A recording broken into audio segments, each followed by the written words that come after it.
ರಾಜಕಾರಣ ಮಾಡಂಗಿಲ್ಲ. ಜನರ ಸಲುವಾಗಿ ದುಡಿ ಸಲುವಾಗಿ ನಾವು ಹೋರಾಟ ಮಾಡಕತ್ತೀವಿ. ಗುರ್ಲಾಪುರ ಹಿಡ್ಕೊಂಡು ನೋಡಕತ್ತೀನಿ. ಪ್ರತಿ ಹೋರಾಟ ಮಾಡಿದಾಗ ಯಾವ ರಾಜಕಾರಣನೂ ಬರಂಗಿಲ್ಲ. ಅಧಿಕಾರಿಗಳಿಗೆ ನಮಗೇನು ಸರ್, ನಿಮಗೆ ಗೊತ್ತದ ಮಾರ್ಗದರ್ಶಿ ಅದ. ಧಾರವಾಡದೊಳಗ ಬೆಂಗಳೂರೊಳಗೆ ನೀವೆಲ್ಲ ರೂಮ್ ಮಾಡ್ಕೊಂಡು ಓದಿ ನೌಕರಿ ಮಾಡಿ ಬಂದಿರಿ. 2,86,000 ವಿದ್ಯಾರ್ಥಿಗಳು ನೌಕರಿ ಕರೀತಾ ಇಲ್ಲ. ಅಕಸ್ಮಾತ್ ಆಗಿ ನೋಡಿ ಸರ್ ಹೆಂಗಾಗಿದೆ ಪರಿಸ್ಥಿತಿ. ರೈತರ ಮಕ್ಕಳು ಧಾರವಾಡಕ್ಕೆ ಓದಾಕತ್ತಾರ. ಅವ್ರ ಸಲುವಾಗಿ ನಾವು ಹೋರಾಟ ಮಾಡ್ಬೇಕು.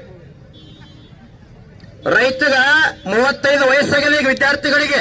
ಇನ್ನೊಂದು ವರ್ಷ ದಾಡಿ ಏಜ್ ಲಿಮಿಟ್ ಹೋತಂದ್ರೆ ಕಾಲ್ಫಾರ್ಮ್ ಇಲ್ಲ ಅಂದ್ರೆ ಹೆಣ್ಣು ಕೊಡ್ತಾ ಇಲ್ಲ, ಮದುವೆ ಇಲ್ಲ. ಪರಿಸ್ಥಿತಿ ಅರ್ಥ ಮಾಡ್ಕೋಬೇಕು. ನೀರು ಬೇಕಾ, ರೋಡ್ ಮ್ಯಾಗ ಬರೋದು, ಅಧಿಕಾರಿಗಳ ಜಗಳ ತೆಗೆದು ರಾಜಕಾರಣಿಗಳು ಬಾಗಲಕೋಟೆ ದಾವಣಗೆರೆ ಮಜಾ ಮಾಡ್ಕೋತ ತಿರುಗಾಡೋದು. ಏನ್ರಿ MP ಎಲೆಕ್ಷನ್ದಾಗ, MLA ಎಲೆಕ್ಷನ್ದಾಗ, DCC ಬ್ಯಾಂಕ್ ಎಲೆಕ್ಷನ್ದಾಗ ಇವ್ರು ನೀಚರು ಎಷ್ಟು ಓಡಾಡ್ಯಾರಂದ್ರ ಸತ್ತ ಮುದುಕಿನ ಸಹಿತ ಬಿಟ್ಟಿಲ್ಲ. ಇವ್ರು ತೆಕ್ಕಿ ಬಿಡೋದು ಓಟ್ ಹಾಕ್ಸ್ಕೊಂಡಾರ. ನಾಚಿಕ್ ಬರ್ಬೇಕು ಇವ್ರಿಗೆಲ್ಲ. ಏನದ ನಾವೇನು ಕಾಂಗ್ರೆಸ್, BJP, JDS ಜಗತ್ತಿಗೆ ಅನ್ನ ಹಾಕಿದಂತ ರೈತ ಕುಲ ಅದ. ಬಾಳ ಎಚ್ಚರಿಕೆ ಕೊಡ್ತೀನಿ, ಬಾಳ ನೋಡಾಕತ್ತೀನಿ. ಇನ್ನ 2 ವರ್ಷ ತಿದ್ಕೋರಿ. ರೈತರಿಗೆ ನ್ಯಾಯ ಕೊಡಿಸ್ರಿ. ನೀವ MLA ಆಗ್ರಿ, MP ಆಗ್ರಿ, ಮಿನಿಸ್ಟರ್ ಆಗ್ರಿ, ಇಡೀ ರಾಜ್ಯ ಬಳದ್ ಹಾಕೋರಿ. ನಾವು ಕೇಳಂಗಿಲ್ಲ. ರೈತರ ವಿಷಯಕ್ಕೆ ಬಂತಂದ್ರೆ ಯಾವ ರಾಜಕಾರಣ ಒಟ್ಟ ಬಿಡಂಗಿಲ್ಲ. ಎಲ್ಲರೇ ಘಟಪ್ರಭಾ ಸರ್ಕಲ್ದಾಗ ಕೂತೀವಿ ಅಂತ ಸೀನ್ ತಕ್ಕೋತೀವಿ ಅಂತ ತಿಳಿದಿರಿ. ಮತ್ 31 ಜಿಲ್ಲಾದಾಗ ಬರೀ ಒಂದು ವಿಡಿಯೋ ಮಾಡಿ ಕರೆ ಕೊಟ್ಟ ಲಕ್ಷ